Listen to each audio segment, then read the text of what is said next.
upaya yang dilakukan khusus untuk meningkatkan partisipasi pemilih di kalangan milenial, apa yang dilakukan Mas Nanang? Yang pertama kita sering berkolaborasi dengan SMA, SMK mengenai kegiatan-kegiatan demokrasi yang ada di sekolahan, pemilihan OSIS, baik itu di tingkat mahasiswa sampai masuk seperti itu. Jadi tingkat SMA, tingkat mahasiswa sampai SMP pun sering kita itu dimintai untuk terjun ke SMK untuk membina mereka.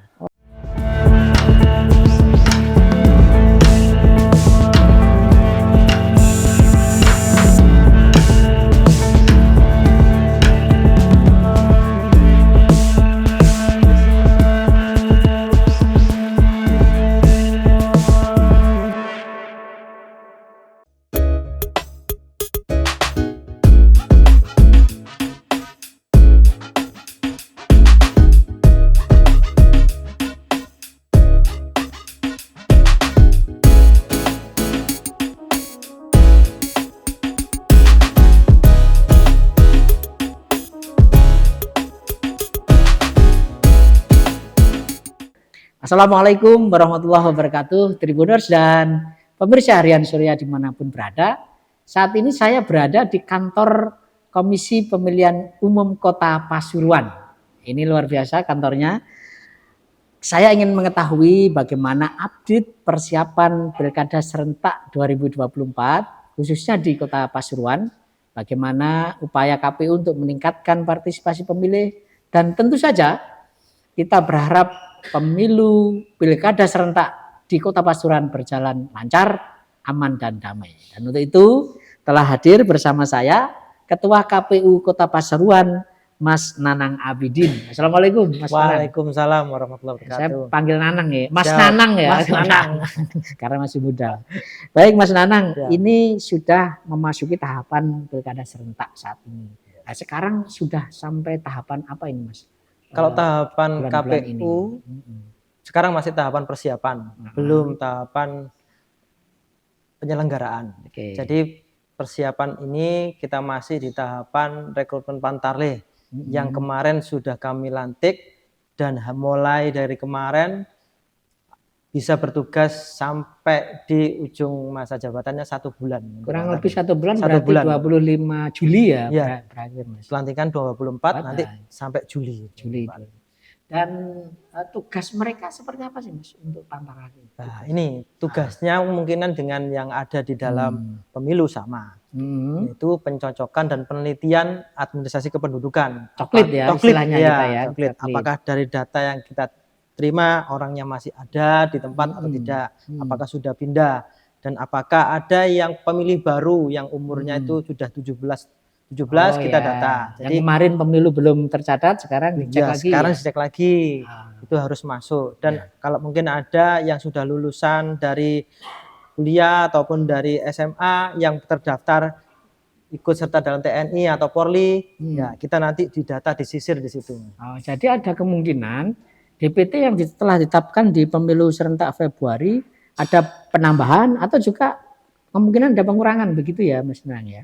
Kita masih belum tahu apakah ada pengurangan yang signifikan atau penambahan yang sangat bludak atau seperti apa gitu. Kita nanti menunggu hasil dari coklit setiap pemilih, setiap Pantarlih masing-masing. Itu berapa yang terpilih kemarin Mas Pantarlih untuk di Kota Pasuruan? Pantarlih di Kota Pasuruan ada 554 Pantarlih yang kami lantik. Untuk melayani berapa kecamatan Mas? Berarti? Untuk 4 kecamatan, 34 kelurahan. Itu ya. Jadi mereka nanti akan door to door mengecek data warga gitu ya. Mas Nanang, pengalaman di pemilu serentak 2024 kemarin ya, tentu ada evaluasi ya. Kira-kira apa ya evaluasi dari pemilu 2024 kemarin sehingga nanti pelaksanaan pilkada ini makin lancar, makin sukses gitu Mas Nanang? Kalau untuk evaluasi, kemungkinan ya di dalam satu pendataan pemilih bisa jadi ada terselip segala macamnya, yang masih belum, yang mati masih ikut lagi di dalam daftar pemilih yang ada di KPU. Apakah yang sudah mengurusi akte kematian harus sudah tidak ada, seperti itu. Jadi biasanya mengenai perpindahan migrasinya orang-orang sekitar warga masyarakat Kota Pasuruan ini yang masih belum kita tertata. Ada perumahan-perumahan baru yang dimana warganya itu masih ber-KTP alamat rumah yang sebelumnya, sehingga itu yang menjadikan saya minta milih di sini, di rumah saya, sehingga ada yang namanya perpindahan pemilih dari rumah yang dahulu ke rumah yang sekarang. Apa sekarang mereka sudah pindah ke tempat yang baru, di perumahan-perumahan yang baru, itu yang menjadi kemarin pendataannya masih kita perlu fix-kan untuk di tahun 2024 ini. Dan antisipasinya kayak apa Mas? Untuk memastikan bahwa itu tidak terulang lagi di pilkada serentak ini. Nanti antisipasinya. Coklit ini nanti kita koordinasi dengan stakeholder terkait di wilayahnya masing-masing, tingkat kelurahan, RT dan RW. Disitulah kita akan mapping mengenai mekanisme coklit yang harus kita teliti di setiap RT dan RW. Apakah sudah terbangun RT atau RW di dalam pemukiman yang baru? Nah, itu yang menjadi dasar kita nanti mapping untuk kegiatan coklit yang akan datang di tempat yang khusus, yang perumahan-perumahan yang baru ataupun orang-orang warga baru yang domisilinya bukan di Kota Pasuruan sekarang sudah jadi warga Kota Pasuruan. Crucial point-nya di ini ya, di coklit ini ya, Mas Nanang ya, untuk memastikan nanti berjalan lebih lancar. Mas Nanang, secara teknis apakah ada perubahan dibandingkan pemilu serentak Februari di pilkada nanti? Apakah ada perubahan misalnya TPS-nya, jumlah DPT 1 TPS seperti apa Mas di pilkada nanti? Kalau jumlah TPS pasti ya Mas, karena di pemilu itu TPS-nya di bawah 300 ya kalau Pasuruan betul. Maksimal 300. Tapi kalau yang di pilkada ini kita di atas 400 semuanya. Satu TPS. Ya, ada yang 400 ke bawah. Kalau 400 ke bawah kita sudah bisa pantarlih itu 1 per TPS. Tapi kalau 400 ke atas kita tuh bisa 2 pantarlihnya. Sehingga setiap TPS itu bisa jadi ada 2 orang yang mencoklit seperti itu. Jadi perubahannya adalah di jumlah pantarlih ya, kemungkinan jumlah pemilih yang didesain oleh KPU di pilkada ini berbeda dengan yang ada di pemilu. Semakin sedikit seperti itu. Ya. Ini masih tahapan pendaftaran pencocokan data. Dan berikutnya nanti di tahap pendaftaran calon peserta segala macam, itu biasanya yang crucial poinnya apa Mas? Ketika pendaftaran sudah mulai dibuka untuk calon kepala daerah. Kalau untuk tahapan penyelenggaraan ada di tahapan pencalonan nanti tanggal 27 sampai tanggal 29 pendaftarannya. Yang krusial pasti di kampanye. Kampanye ya. Ini bagaimana proses kita mengorganisasikan bahwa kampanye ini tertib, ya berjalan dengan damai dan tidak ada yang namanya bersinggungan dengan partai politik atau peserta pemilu yang lain. Sehingga kita harus merancang mekanisme aturan bahwa untuk jadwal kampanye seperti itu. Nanti akan ada jadwal kampanye yang harus kita tetapkan. Ya itu ya. Dan yang tak kalah penting soal netralitas Mas Nanang. Jadi bagaimana ASN harus netral, TNI Polri harus netral gitu ya. Penegakan aturan dalam proses kampanye itu saya kira crucial point juga ya. Nah itu apakah sudah mulai dibahas dengan Bawaslu, stakeholder yang lain berkaca kepada pemilu di 2024 Februari kemarin? Apakah sudah ada? Mengenai netralitas tentu saja penyelenggara TNI dan Polri kita masing-masing harus netral sesuai dengan profesionalitas kita masing-masing ya. Sesuai dengan tupoksinya kita masing-masing. Kita melayani peserta pemilu dan partai politik seadil-adilnya dan sama. Dan itu yang biasanya dilakukan untuk pelayanan publik terhadap peserta pemilu ataupun partai politik. Sehingga kita harus sama, bentuk pelayanannya harus sama. Itu merupakan bentuk netralitas kita bahwa tidak ada spesial ataupun yang dinomorsatukan atau dinomorduakan seperti itu. Ya.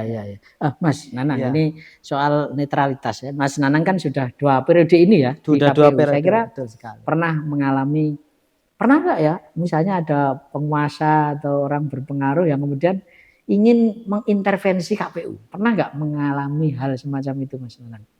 Dan caranya itu gimana itu? Alhamdulillah belum pernah ya, karena kita sudah memberikan penjelasan kepada partai politik, peserta pemilu bahwa kita akan senetral-netralnya terhadap intervensi yang ada di dalam pencalonan ataupun terhadap partai politik.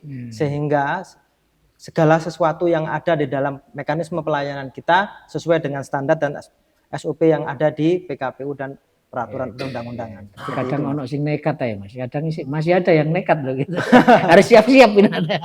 Ya, masih belum ada dan insya Allah tidak pernah ada seperti itu. Insya Allah tetap kita akan netral terhadap peserta pemilu dan Mas, ya. Partai politik seperti itu. Dan yang mungkin crucial point juga ketika pendaftaran Mas, bagaimana persyaratan masing-masing calon peserta ya, ada ngecek ijazah ini asli apa enggak, apa-apa gitu ya. Saya kira itu juga jadi crucial point ya, Mas Nanang ya. Tentu kita selalu melakukan yang namanya prosedur SOP yang ada di PKPU.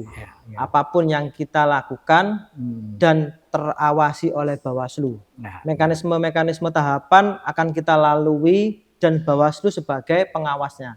Sehingga apabila mekanisme yang dilakukan oleh KPU ini tidak betul, maka Bawaslu berhak merekomendasikan kita atau membenarkan kita mengenai mekanisme atau tahapan yang kita lakukan. Dan juga kita juga bisa dari segi tanggapan masyarakat, kita menerima tanggapan masyarakat mengenai hal-hal apapun. Apabila terjadi satu syarat segala macamnya ya, yang belum bisa cukup informasinya, kita minta bantuan kepada masyarakat dan seluruhnya untuk membantu kita untuk memberikan tanggapan terhadap KPU mengenai mekanisme, mengenai aturan atau persyaratan yang ada di dalam setiap calon agar KPU mendapatkan informasi yang ada di masyarakat. Intinya pelibatan masyarakat. Pelibatan masyarakat itu penting. Baik, Mas Nanang, lain persoalan soal kampanye negatif, Mas. Jadi selalu di perhelatan politik kayak pemilu pilkada ini kan perang opini, perang negatif campaign, terutama di media sosial, Mas. Itu bisa informasi-informasi hoax, informasi-informasi disinformasi. Itu saya kira penting untuk diantisipasi. KPU Kota Pasuruan sendiri apa yang sudah dilakukan untuk mengantisipasi itu, Mas Nanang? KPU Kota Pasuruan sudah mendesain segala sesuatu mengenai yang namanya perang terhadap hoax atau sejenisnya. Yang mengutamakan edukasi, Mas. Edukasi terhadap warga melalui kegiatan sosialisasi, melalui kegiatan forum warga, ya, melalui kegiatan yang bagi serbaran segala macam, bahwa segala sesuatu informasi yang tidak dari KPU ataupun platform KPU itu dinyatakan hoax. Ya. Informasi yang kami berikan segala sesuatunya mengenai tahapan, segala sesuatu mengenai kegiatan yang ada di KPU melalui platform baik itu media sosial ataupun website dari KPU itu sendiri yang sudah terverifikasi. Tentunya dengan tagline yang dari KPU Kota Pasuruan, kita tagline-nya untuk pilkada, pemilih cerdas bermartabat. Pemilih cerdas ya, bermartabat. Kita memberikan moto itu agar kita bisa mencerdaskan kehidupan bangsa dan mencerdaskan masyarakat tentang bagaimana demokrasi yang baik, tentang demokrasi yang benar seperti itu. Sehingga masyarakat bisa memupuk pendidikan mengenai demokrasi. Memilih cerdas tapi juga bermartabat gitu ya. Nah, ini saya kira memang ini krusial isu penting untuk meningkatkan partisipasi khususnya di kalangan milenial, Mas Nanang ya. Ini kita berharap kan mereka ikut cerdas untuk berpartisipasi gitu ya. Nah, itu upaya yang dilakukan khusus untuk meningkatkan partisipasi pemilih di kalangan milenial. Apa yang dilakukan, Mas Nanang? Yang pertama, kita sering berkolaborasi dengan SMA, SMK mengenai kegiatan-kegiatan demokrasi yang ada di sekolahan, pemilihan OSIS, baik itu di tingkat mahasiswa sampai masuk seperti itu. Jadi tingkat SMA, tingkat mahasiswa sampai SMP pun sering kita itu dimintai untuk terjun ke SMK untuk membina mereka. Jadi kayak guru kita guru tamu lah, semacam guru tamu gitu ya. Dan apabila ada di sana kegiatan pencoblosan atau untuk pemilihan, kita tuh diundang di sana. Oh, Sehingga jadi mereka itu ya.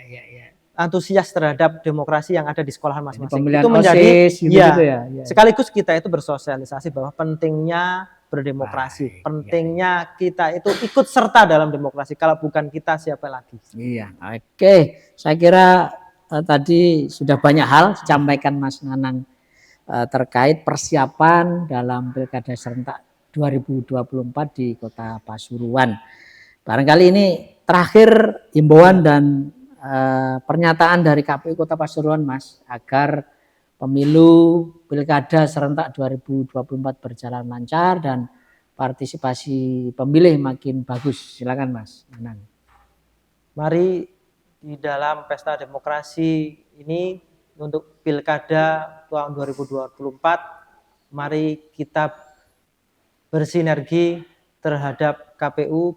Kita akan menyelenggarakan Pilkada dan pemilihan gubernur dan wakil gubernur, wali kota dan wakil wali kota Pasuruan dengan semangat senang bareng. Kalau di dalam pemilihan gubernur di Pasuruan kita mempunyai tagline pemilih cerdas bermartabat. Mari kita memupuk diri belajar berdemokrasi dengan baik agar kita menciptakan pemilihan yang baik dan hasil yang terbaik dan menjadikan Kota Pasuruan lebih maju.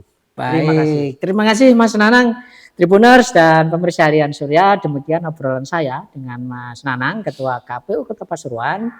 Semoga Pilkada serentak di 2024 November nanti berjalan lancar, termasuk di Kota Pasuruan. Saya Tri Mulyono, pemimpin redaksi Tribun Jatim Network, mohon undur diri. Sampai ketemu dengan tokoh-tokoh selanjutnya. Assalamualaikum warahmatullahi wabarakatuh.